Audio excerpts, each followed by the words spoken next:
안녕하세요. 한양대학교에서 학점 언행제로 경영학을 전공하시는 수강생들 반갑습니다. 먼저 우리 한양대학교에 입학하신 것을 진심으로 축하드립니다. 2021년 2학기부터 한양대학교 미래인재교육원에서 경영학 전공을 하는 학생들에게 경영학 개론을 강의를 하게 된 김종회 교수라고 합니다. 자, 이번 학기에는 우리 학생들과 함께 15주 동안의 경영학 개론을 강의를 하게 되는데, 주 교재는 생능출판사에서 나오는 스마트 경영학이라는 책을 갖고 공부를 할 예정입니다. 그리고 부교재로는 금융감독원에서 출판을 한 대학생을 위한 실용금융이라는 교재를 갖고 강의를 하겠습니다. 자, 먼저 우리 스마트 경영학의 그 주된 챕터를 한번 살펴보면은 파트 1에는 경영학과 기업에 관한 내용이 나옵니다. 경영학과 기업에 관한 내용이 나오게 됩니다.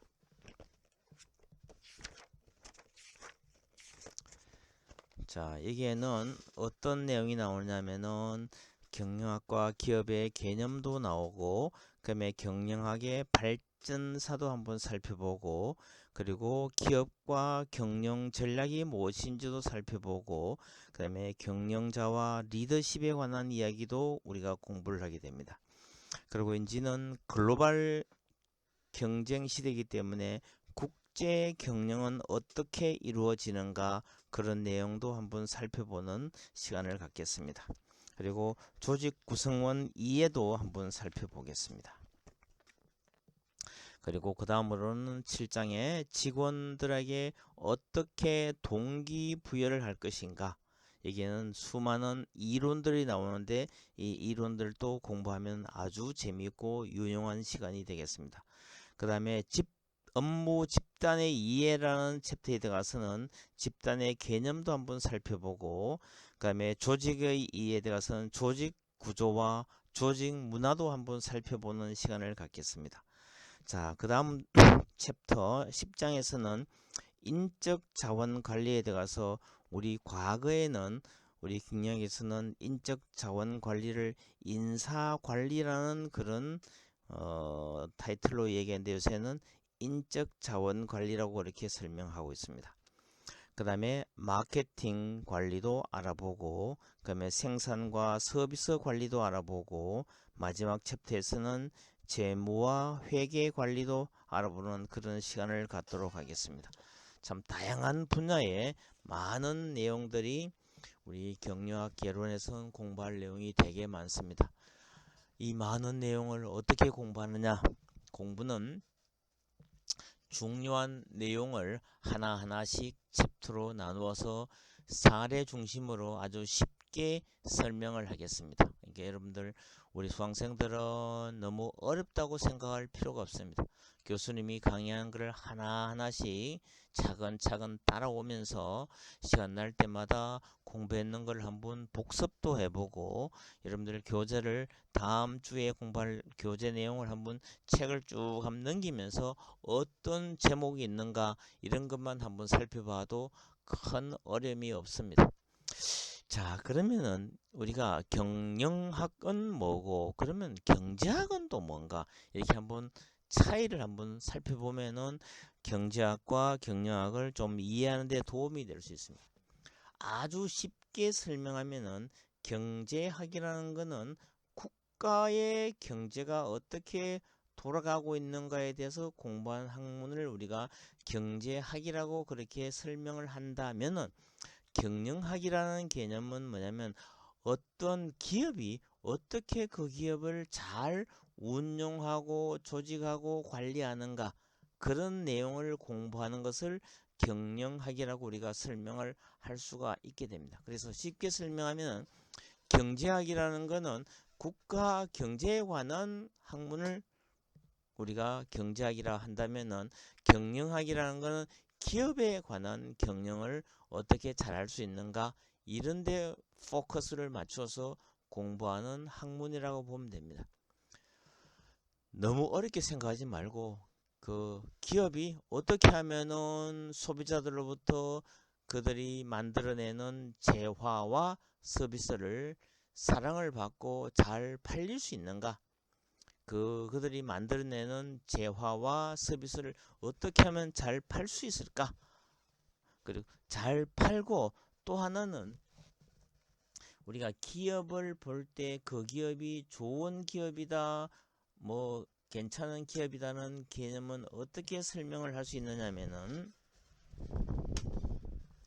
그 기업이 만들어내는 재화와 서비스가 잘 팔려가지고 그 기업이 매출이 많이 발생이 되고 매출이 많이 발생이 되면은 그 매출 발생을 위해서 들어가는 원가, 즉 비용을 제하고 남는 것이 바로 수익이 되는 겁니다. 그래서 기업을 분석할 때 우리가 가장 기본적으로 봐야 될 하나의 명제가 있다면은 그 기업이 얼마만큼의 매출액을 달성하는가, 그리고 매출액이 달성하고 나면은 그 기업의 모든 재비용을 제하고 남는 수익이 얼마 정도 발생이 될 수 있는가. 그러니까 우리 기업 분석하는데 가장 기본적인 명제는 No Sales, No Profit입니다. No Sales, No Profit. 매출이 발생되지 않으면 수익이 발생되지 않는다라는 그 명제를 항상 여러분들 기업 분석을 할 때는 항상 생각을 해야 되는 명제가 되겠습니다. 별로 어려운 거 없죠? 자, 아주 재밌는 예를 한번 들어보겠습니다. 자, 우리나라에서 라면이 가장 많이 파는 회사는 어느 회사일까요? 이렇게 우리가 질문 한번 던져봅니다.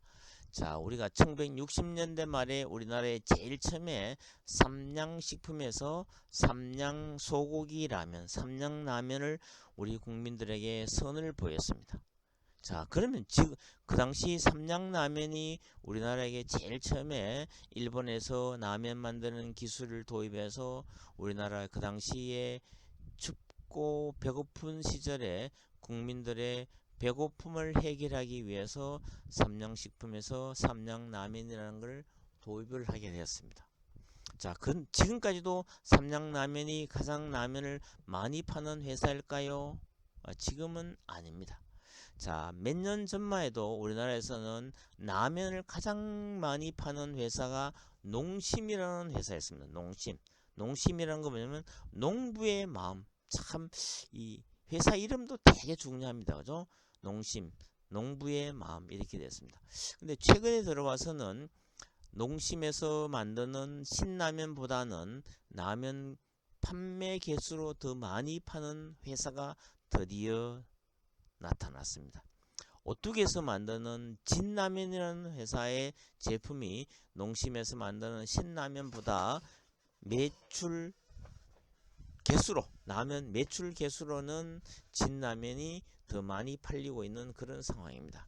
자, 그러면 우리가 기업을 봤을 때 그 제품을 만드는 회사가 소비자들로부터 만약에 사랑과 관심을 갖지 못하면은 그 기업은 서서히 매출도 줄어들고 수익도 악화되어서 그 기업은 서서히 fading away, 사라지게 되는 그런 사실을 우리가 알 수 있습니다. 우린 기업의 흥망사를 보면은 우리 스마트폰도 마찬가지입니다. 스마트폰 초창기에는 모토로라라는 회사가 우리 무전기 같은 그 스마트폰을 만들었죠. 그 핸드폰을 만들었습니다. 근데 지금 모토로라는 회사는 핸드폰 세상에서는 사라져 버렸습니다. 자, 2007년도에 애플이라는 회사의 스마트 잡스가 제일 처음에 스마트폰을 갖고 나왔죠. 그런데 우리나라의 삼성이라는 삼성전자에서 그거를 그대로 우리가 따라잡아서 지금은 삼성전자가 소위 세계에서 가장 많이 스마트폰을 판매하는 회사가 되었습니다. 그런데 다시 또 중국에 있는 어느 회사가 그 삼성전자의 마켓쉐어를 막 따라잡기 시작하는 국제 경영사에서 치열한 경쟁을 벌이고 있습니다. 자, 미국에 있는 애플이라는 회사하고 한국에 있는 삼성전자 회사, 중국에 있는 어느 그 스마트폰을 만든 회사, 이게 지금 삼각 체제로 흘러가고 있습니다. 자, 우리나라에 LG전자가 스마트폰 G 시리즈를 하다가 드디어 스마트폰 시장에서 철수를 하게 되었습니다. 이와 같이 이 기업이라는 것은 흥망이 되게 급변하게 나타나고 있습니다. 그래서 우리는 이 기업이 어떻게 잘 경영되고 있는지를 보는 방법은 아주 심플합니다. 그 기업이 만들어내는 제품과 그 기업이 공급하는 서비스가 소비자들로부터 사랑을 받고 있는가 안 받고 있는가, 이거를 보면은 아주 쉽게 이해할 수 있습니다. 그래서 우리 경영학을 공부하는 학생들은 아주 쉽게 그 기업의 흥망사를 꼭 한번 살펴보기를 바랍니다. 그죠? 그래서 이번 학기 동안 우리 학생들과 함께 경영학을 공부하면서 기업에 관한 이야기를 교수님이 되게 많이 할 겁니다. 그죠? 자, 교수님의 소개는 조금 이따가 2교시 때 하는 거로 하겠습니다. 자, 그리고 우리 스마트 경영학의 두 번째 우리 부교재로 우리가 참고할 내용은 뭐냐면은 대학생을 위한 실용금융이라는 교재를 갖고 우리 학생들과 함께 공부를 하겠습니다. 요거는 한 3주 정도 후반기에 가서 공부할 내용입니다. 여기에는 금융의 역할과 주요 금융지표, 금융상품, 금융시장과 금융회사, 저축의 이해, 금융투자의 이해, 다양한 투자상품과 투자유의사항, 신용관리, 부채관리, 리스크관리와 보험, 노후와 연금, 재무설계의 기초, 금융소비자 보호, 신기술과 금융의 변화 등등 12챕터로 이루어지는데 한 주요 챕터 한 3개 정도의 가장 우리 경영을 공부하면서 꼭 알아야 될 내용을 교수님이 요약해서 설명을 하는 걸로 하겠습니다. 이 책은 금융감독원에서 출판했기 때문에 이거는 돈을 주고 사기가 불가능합니다. 왜냐하면 비배품으로 무료로 제공하기 때문에 여러분들이 금융감독원 사이트에 들어가서 금융교육센터에 들어가면은 이 책을 신청을 할 수 있는 방이 있습니다. 거기에 들어가서 우리 수강생들이 한 권씩 신청하면 집까지 배달을 해줍니다. 그런데 문제는 이 실용금융의 교재가 재고가 금융감독원에 남아 있어야 되는 겁니다. 혹시나 우리 학생들이 구하기 어려운 학생들은 교수님이 한번 구해서 한 권씩 전달하는 방법을 강구를 해 보겠습니다. 그죠? 자, 그러면 우리 다시 한번 우리 1교시에 정리를 해보면은 스마트 경영학에 나오는 내용을 간단하게 한번 살펴봤고, 우리 부교재로서 실용금융의 이야기를 간단히 한번 살펴보았습니다. 자, 그럼 우리 교재 1장으로 한번 들어가 보겠습니다. 여기는 경영학과 기업의 개념을 한번 살펴보는 시간을 갖도록 하겠습니다. 자, 학습 목표를 보면은 경영학이 무엇인지, 경영학이 어떻게 발전되어 왔는지 설명을 할 수 있어야 되고, 한국에서 경영학이 어떻게 발전해 왔는지 설명을 해야 됩니다. 그리고 기업의 개념에 대해서도 명확한 설명이 가능해야 됩니다. 그리고 기업 경영이 무엇인지도 알아야 합니다. 자, 그럼 경영학이란 뭔가 하면 살펴보면 기업에서 발생하는 실제적 문제들을 다루는 학문이 바로 경영학이 되겠습니다. 그리고 기업의 효율성, 수익성, 개선책을 추구하고 실천하는 실용적인 학문이 되겠습니다. 경영 문제를 체계적이고 과학적으로 검토해서 보다 효과적인 경영 관련 의사결정을 어떻게 할 것인가, 이런 것을 다루는 학문이 바로 경영학이 되겠습니다.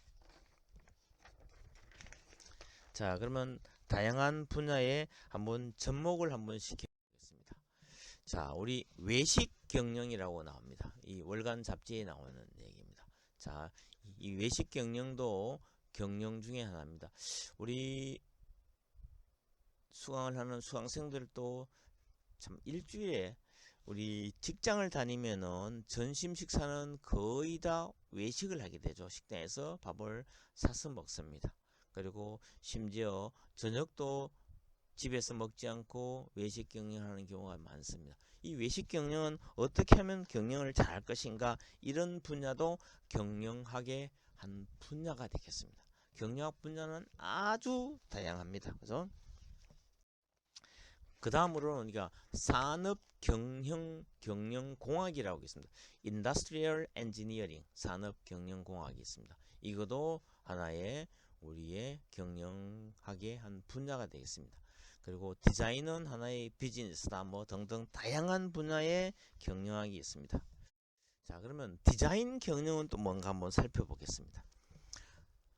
상품이나 서비스 조직에 디자인의 개념을 적용하고 구체화해서 기업의 생산성과 경쟁력을 높이는 지식 경영의 한 방안이 되겠습니다. 그래서 오늘날 소비자의 미적 만족을 추구하는 경향이 강해지면서 디자인을 경영의 전략적 수단으로 활용을 해서 상품 미학을 구현함으로써 새로운 가치를 창출하는 경영 활동과 지식 체계를 연구하는 새로운 분야가 디자인 경영이 되겠습니다. 자, 디자인 경영에 보면은 자, 이게 재밌는 하나의 그 사무실 구조가 나옵니다. 자, 초 프리미엄 빌트인 가전, 생활이 예술이 되다, 이렇게 나와 있습니다. 요새는 우리가 오피스텔이나 새로 짓는 아파트에 가면은 가전기구가 빌트인으로 많이 설치가 됩니다. 물론 그 비용은 소비자들이 다 부담을 해야 되지만, 자, 이렇게 빌트인 가구도 하나의 디자인 경영의 하나의 트렌드가 되고 있습니다. 자, 그 다음에 우리 애플이라는 회사에서 나오는 제품을 한번 보겠습니다. 매번 출시될 때마다 감각적이고 소쿨한 디자인으로 소비자들의 찬사를 받는 애플입니다. All-in-one simplicity, 아주 단순하게 하는 겁니다. 디자인상의 강점으로 기술적 스펙에서 우월한 삼성의 갤럭시 S 시리즈보다 더 많은 소비자의 선택을 받아왔습니다. 뭐 그러면 삼성전자는 가만히 있을 것인가? 삼성전자도 새로운 계속 디자인을 계속 출시를 해 나가고 있게 되는 겁니다. 자, 그 다음 우리가 경영학의 기원을 한번 살펴보겠습니다. 우리 중세 시대는 간의 수공업 형태가 주류를 이루었습니다. 자, 도시 상인과 수공업자들의 조합인 길드를 형성을 했습니다. 상인들과 수공업자들은 친목을 도모하고 정보를 교환하기 시작을 했습니다. 상품 가격 및 생산량도 통제를 하기 시작을 했습니다. 1769년에 제임스 와터가 소위 기존의 전기기관을 혁신적으로 해서 전기기관이라는 것이 우리 삶에 들어왔습니다. 기존의 전기기관을 혁신적으로 개량을 시켜 면직물을 대량 생산하기 시작하면서 생산성을 기적적으로 끌어올렸고, 이것이 바로 산업혁명의 하나의 시발점이 되었습니다. 자, 내전기기관은 연료 에너지를 기계적인 일로 바꾸는 장치야. 영국의 산업혁명을 촉진했지. 칙칙폭폭 칙칙폭폭, 이런 이야기가 나오고 있습니다. 그래서 자, 그 다음에 산업혁명을 성공적으로 이끈 후에 21세기는 어떻게 되는가 한번 살펴보겠습니다. 자, 산업혁명의 성공 후에 20세기에 접어들어서는 대량 생산 체제의 산업은 더욱더 발전하기 시작을 했습니다. 참, 우리 사람들의 인류는 필요하니까 새로운 그 아이디어를 산업화하는 그런 현상이 줄줄이 일어나고 있었습니다. 자, 그럼 경영학의 기원을 살펴보면은 산업이 더욱 발전함에 따라서 경쟁이 치열해지기 시작을 했습니다. 자, 경쟁에서 살아남기 위해서는 각 기업들은 수익성, 효율성, 성과 향상을 추구하기 시작을 합니다. 실제 기업 경영에 도움이 되는 학문인 경영학이 주목을 끌기 시작을 하게 되었습니다. 자, 그럼 우리 한국 경영학은 어떻게 있는가 한번 기원을 살펴보겠습니다. 한국의 경영학은 1876년 조선과 일본 양국이 강화도 조약에서 시작이 되었고 1895년 갑오 개혁 후 유학생들이 일본에 본격적으로 파견되기 시작을 했습니다. 일본 유학생들이 공부를 마치고 귀국을 해서 상업학 이론, 은행론, 외국 무역 이론 등을 가르치기 시작했습니다. 광복과 더불어 대학의 경제학, 상업학 등의 전공이 개설되었으나 경영학의 비중은 극히 미미했습니다. 자, 우리나라 최초의 경영학을 가르친 대학의 건물입니다. 보성전문학교, 이것은 고려대학교의 전신입니다. 1920년대와 30년대에 상사경영 및 경영경제학을 가르쳤는데 당시에는 일본과 명방 관계에 있던 독일 경영학의 영향을 되게 많이 받았습니다. 자, 1950년도에 우리나라에 6.25 사변이 일어나서 1953년 7월에 6.25 전쟁이 휴전 이후에야 미국의 경영관리기술 원조의 일환으로 경영관리기법 등이 한국에 도입되기 시작을 했습니다. 1954년부터 독일과 미국을 중심으로 교수들과 유학생들이 파견되면서 선진 경영학 이론이 본격적으로 한국에 들어오기 시작을 했습니다. 그래서 미국 경영학이 우리나라 경영학계의 주도적인 역할을 하게 되었습니다. 자, 이게 경영학에 관한 기본 흐름과 역사의 일부분을 나타냅니다. 그러면 간단하게 우리가 그룹 토론을 잠깐 한번 토픽을 살펴보고 1교시 수업은 10분간 휴식을 취하도록 하겠습니다. 산업혁명이 현대 경영학에 미친 영향에 대해서 한번 논의를 해보자는 토론 제목 1이 있고, 두 번째 제목은 한국은 광복 이후에야 경영학이 유학생을 통해서 도입되었다. 그렇다면 그전 조선시대의 상업조직은 어떠했는지 현대 경영학의 관점에서 논의 한번 해보겠습니다. 예를 들어 유래가 깊은 개성 상인들이 전통적으로 가지고 있었던 대대로 이전되어 온 상거래 노하우는 현재 경영학 이론과 어떻게 비교될 수 있는지도 한번 논의를 해보는 그런 우리 과제를 한번 던져보는 겁니다. 그죠? 자, 1교시는 이 정도 수업을 하고 2교시 수업은 기업의 개념도 공부해보고 2교시는 교수님이 어떤 백그라운드를 갖고 있는 교수인지도 한번 리뷰를 해보고 교수님이 지금까지 대학교에서 강의했는 어떤 과목들을 강의했는지 한번 살펴보는 시간을 2교시에는 갖겠습니다. 자, 1교시 우리 공부하는 내용을 간단히 살펴보면은 스마트 경영학에 우리 공부할 교재 내용을 간단히 설명했고 부교재에 대해서는 실용금융도 살펴보았습니다.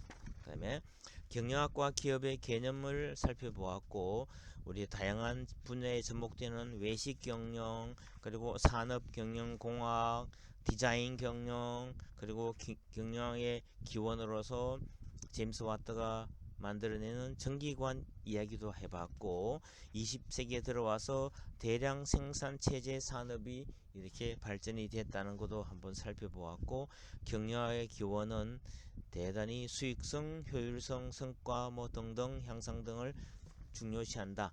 그리고 한국 경영학의 기원은 1876년 그리고 1895년 이후에 유학생들이 일본으로 유학을 가기 시작해서 시작이 되었다. 그리고 보성전문학교에서 현재 고려대학교 전신에서 소위 상사경영, 경영경제학을 가르치면서 시작이 되었다. 그리고 6.25 사변 1953년 6.25 사변이 끝나고 많은 우리나라 유학생들이 미국으로 유학을 가서 미국 경영학이 우리나라 경영학에 미친 영향이 되게 많아서 현재 미국 경영이 우리나라 경영학의 주도적인 역할을 한다. 그렇게만 알면 되겠습니다.